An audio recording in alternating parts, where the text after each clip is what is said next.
objectif sur Foncière des Régions, c'était à la fois de se développer de façon forte en Europe et de diversifier nos modes d'intervention. C'est ce qu'on a fait depuis maintenant 1 an et demi, en investissant près de 2 milliards sur l'hôtellerie, dont les 3/4 hors de France, principalement en Allemagne. Et on a diversifié nos modes d'intervention en faisant à la fois des opérations en contrat de bail, en contrat de management et en contrat de franchise. Les 2 dernières opérations étant par exemple une opération de plus de 800 millions d'euros en contrat de management en Allemagne, principalement à Berlin, et une opération en contrat de franchise, par la reprise de la SLI, principalement à Lille. On a fait tout ça en améliorant de façon forte la qualité moyenne de notre patrimoine.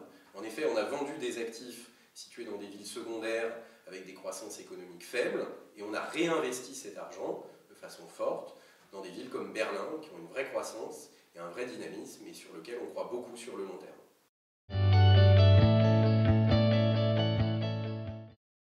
Pourquoi l'Allemagne?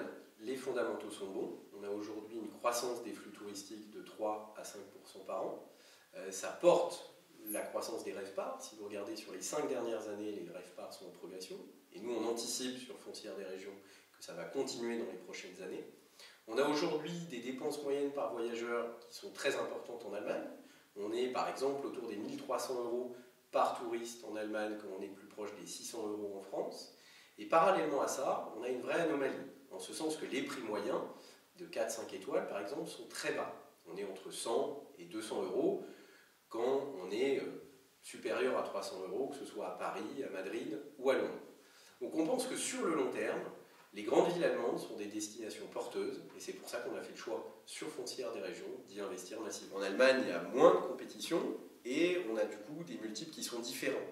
Quand vous regardez un actif sur Paris, on est entre 16 et 20 de multiples sur les EBITDA. Quand vous êtes en Allemagne, entre 12 et 15 pour un actif en mur et fond. Parallèlement à ça, il y a plus d'incertitude sur l'évolution des prix, en ce sens que sur Paris, compte tenu du contexte, on a une vraie volatilité sur les prix qui est aujourd'hui moins forte en Allemagne.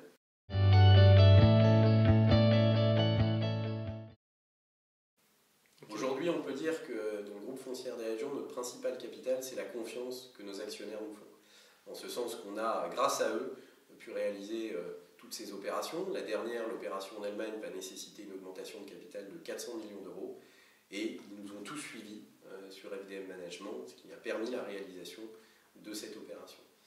Parallèlement à ça, on a aussi je dirais un grand capital qui est nos équipes. On a aujourd'hui beaucoup recruté à la fois dans le secteur immobilier et dans le secteur hôtelier. Et on a aujourd'hui une grande diversité de profils qui nous permet de gérer et d'avoir une totale agilité sur le secteur.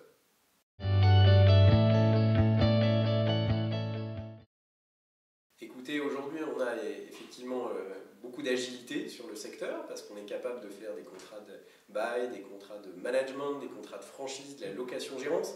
Et surtout, je pense, le groupe Foncière des Régions est l'un des seuls opérateurs qui est capable de faire du développement.